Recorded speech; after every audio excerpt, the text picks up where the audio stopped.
Salut tout le monde, j'espère que vous allez bien et que vous êtes prêts pour notre troisième cours. Je souhaite aussi que les préparations se passent très bien. Avant de commencer, je vais demander à ceux qui sont nouveaux de s'abonner à ma chaîne, de mettre j'aime et de partager avec tout le monde. Alors, on continue toujours notre préparation pour l'examen régional avec la boîte à merveilles d'Ahmed Sfrewi. Dans la vidéo précédente, je vous ai présenté des informations à retenir les composantes de l'histoire. 1. Le résumé global de l'œuvre, la boîte à merveilles. 2. Les principaux lieux cités dans l'œuvre. 3. Les moments essentiels de l'histoire. Et on a vu enfin les personnages essentiels de l'histoire. Aujourd'hui, j'aimerais dire que pour situer un extrait par rapport à l'œuvre, il est important d'abord de lire l'œuvre, ensuite de retenir les événements essentiels. Donc aujourd'hui, je vais faire un rappel des événements les plus importants de la boîte à merveilles et les retenir, bien sûr, vous aidera à situer un passage par rapport aux événements de l'histoire. Donc, comme je viens de le signaler, nous allons réserver ce cours aux événements principaux dans la boîte à merveilles. Chapitre 1. Le narrateur adulte est seul dans sa chambre. Il se souvient de son enfance. Il se souvient d'un enfant qui jouait avec un moineau dans une ruelle. La famille du narrateur habitait Dar Chouafa. Celle-ci est une voyante qui organisait des rituels de la confrérie des Gnawa. Le lendemain de ces rituels, l'enfant alla au Msid, école coranique située à 2 pas de la maison.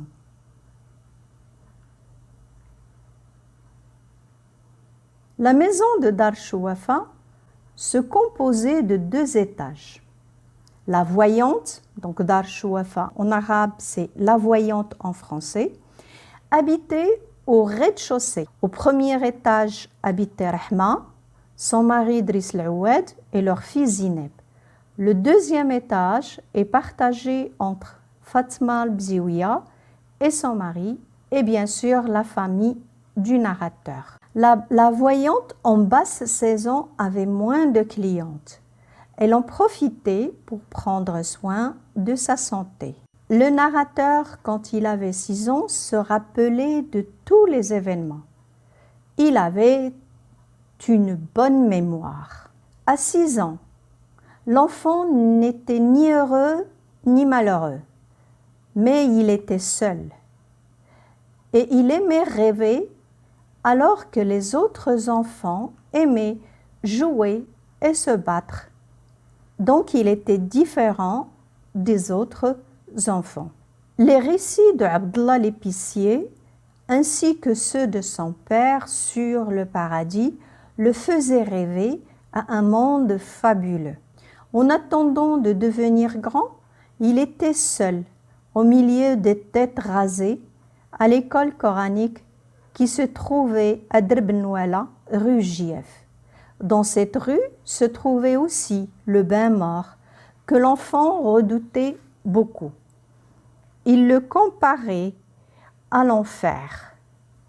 Heureusement pour l'enfant, les moments de bain mort étaient rares. Ces moments agréables, c'était lorsqu'il vidait sa boîte à merveilles et grâce aux objets simples qu'elle contenait, il commençait à inventer un monde imaginaire. Ces objets étaient ses seuls amis et lui apportaient secours dans ses moments de malheur. Pour la mère de l'enfant, le bain mort était un lieu de potin, et de commérage. Potin, commérage, ça veut dire le bavardage. Elle bavardait beaucoup avec ses amis. Elle y est allée non seulement pour se purifier, mais aussi pour récolter toutes sortes d'informations qui lui servirent de longs récits racontés aux voisines avec beaucoup d'éloquence. Rahma choisit malheureusement un lundi pour faire sa lessive. Ce jour-là est normalement celui de Zoubida. Ainsi, entre les deux femmes se déclenchera une dispute qui se transformera le soir en bagarre. L'enfant, de santé fragile, ne supporte pas cette violence, s'écroula sans connaissance aux pieds de sa mère. Chapitre 2. Les mardis évoquaient le malheur chez l'enfant, car, en allant au Msid, il avait peur des coups que le frère lui infligeait. Ce jour-là, en rentrant, l'enfant trouva sa mère souffrant d'un mal de tête. Aïcha, son amie, lui rendit visite. Elles décidèrent de visiter un saint qui s'appelait Sidi Ali Bourghaleb. Cela apaiserait leurs maux. En arrivant au marabout, la gardienne du mausolée les informa que Sidi Ali Bourghaleb figure parmi les plus dignes. Aimait et affectionnait les chats. C'est pour cela qu'il y en avait beaucoup dans cet endroit. Malheureusement, en voulant jouer avec un, l'enfant, Sidi Mohammed, se fit griffer par un matou. Un matou, ça veut dire un chat. Les deux femmes décidèrent d'entrer à la maison rapidement. Le lendemain de cet incident, le père décida de ne pas envoyer son fils au Msid. Ainsi, l'enfant eut droit à tous les soins des voisines, ce qui améliora sa santé. La situation du père de l'enfant était assez prospère. Il pouvait manger de la viande 3 à 4 fois par semaine. Les parents de l'enfant étaient d'origine montagnarde, mais ils se sont installés à Fès.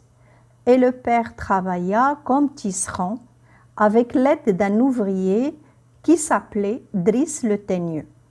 Ce dernier s'occupait aussi de l'achat des commissions. Rahma offrit à Sidi Mohammed un gros cabochon de verre qui prendra place dans sa boîte à merveilles. Chapitre 3. L'enfant resta à la maison pendant 2 jours. Le vendredi, il partit à l'école coranique.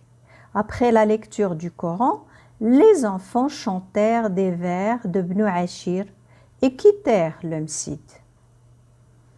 En attendant le retour de son père, l'enfant sortit sa boîte et commença à jouer avec le cabochon offert par Rahma.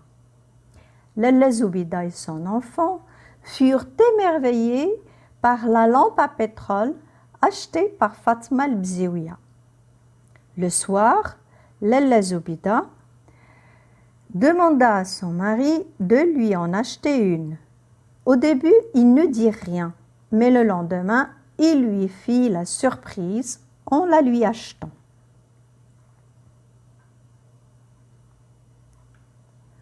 Rahma, la femme du fabricant de charrues, en sortant, perdit sa fille Zineb. Et ce fut Lalla Zoubida et Fatma Bziouia qui la retrouvèrent à Dar Qéton, la maison des Idrissides.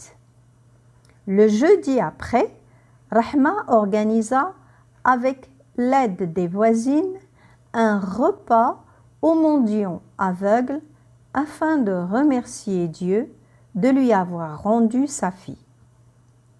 Une fois la cérémonie terminée, le soir, l'enfant sortit sa boîte et commença à imaginer un monde fabuleux autour de lui. Chapitre 4. C'était le début du printemps. Lalla Zoubida et son fils rendirent visite à Lalla Aïcha. Lalla Aïcha habitait à Zanqat al-Hijjama. Elle occupait 2 pièces au 2e étage. Pendant la conversation entre Lalla Zoubida et Lalla Aïcha, Sidi Mohammed en profita pour aller jouer avec les autres enfants de la maison. Moulay al-Arbi rentra et sa femme le rejoignit dans l'autre pièce. Pour s'occuper, Lalla Zoubida regarda par la fenêtre et rencontra une autre voisine. Elles parlèrent du printemps et les souvenirs de Nzaha, une sortie en pleine nature. Lalla Aïcha revint, mais le visage bouleversé. Son mari, Moulay al-Arbi, s'était disputé avec son associé Al-Qadr. Celui-ci avait prétendu avoir versé la moitié du capital de l'affaire de Moulay al-Arbi pour l'achat du matériel. Finalement, Moulay al-Arbi s'était retrouvé sans travail, car les experts s'étaient prononcés en faveur d'Al-Qadr. Pendant que la mère racontait les problèmes de Lalla Aïcha, elle se rappela l'enfant se rappela l'histoire d'Abdallah l'épicier que son père lui avait un jour racontée. Chapitre 5. C'était un mercredi. Le frère annonça aux enfants les préparatifs de la fête de l'Achoura. L'enfant courut à la maison pour en faire part à sa mère. Malheureusement, elle n'y était pas. L'enfant, en attendant sa mère, avait tellement peur qu'il imaginait la pièce pleine de monstres. La mère, de retour, raconta à Fatma al-Bziouya que Lalla Aïcha avait vendu tout son or pour pouvoir aider son mari à s'installer dans un nouvel atelier. Des cris de hurlements se firent entendre. Il paraît que Sidi Mohammed ben Tahir, le coiffeur, est mort. L'atmosphère dans la maison et dans tout le quartier était celle de la mort et de deuil. L'enfant de santé fragile, ne supportant pas tout ce chagrin, tomba malade. Le lendemain, il se sentit mieux. Sa mère lui offrit une chaînette de cuivre, mais il la mit au cou du chat de Zineb qui s'enfuit avec. Alors l'enfant se déchaîna contre Zineb. Enfin la mère maîtrisa son fils et le ramena dans la chambre. Chapitre 6. Tous les élèves du Msid contribuèrent à la rénovation du Msid. Ils travaillèrent en équipe et Sidi Mohammed fut nommé le chef des frotteurs, ce qui le rendit fier de sa journée. La mère décida d'emmener Sidi Mohammed à la Qessaria pour lui acheter des habits de fête. En attendant que sa mère se prépare, l'enfant monta à la terrasse et, débordant de joie, joua au cavalier. Lalla Zoubida et son fils sortirent et sur le chemin, ils rencontrèrent une voisine de Lalla Aïcha qui leur parla des problèmes de Moulay al-Arbi et comment cela avait été résolu. Les quartiers commerçants avaient un air de fête. Tout le monde se pressait. Ainsi, la Qessaria pour l'enfant semblait contenir de fabuleux trésors. La mère acheta 3 coudées de cotonnade blanche qui serviront à confectionner une chemise et discuta sérieusement le prix d'un gilet cerise. Enfin, après l'avoir acheté, Sidi Mohammed lui rappela l'achat de la satinette noire de tante Kenza. Revenue à la maison, Lalla Zoubida passa d'abord dans la chambre de Rahma. Pendant que les femmes discutèrent, Sidi Mohammed se disputa avec Zineb, ce qui lui valut le retour dans leur chambre. Ils entendirent Lalla Khadija, la femme de l'oncle Othman, chanter, et toutes les voisines se rappelèrent comment elle traitait son mari, et toutes les voisines éclatèrent de rire à la fin du récit de Rahma. L'enfant fut émerveillé par le récit de Rahma et en rêva toute la nuit.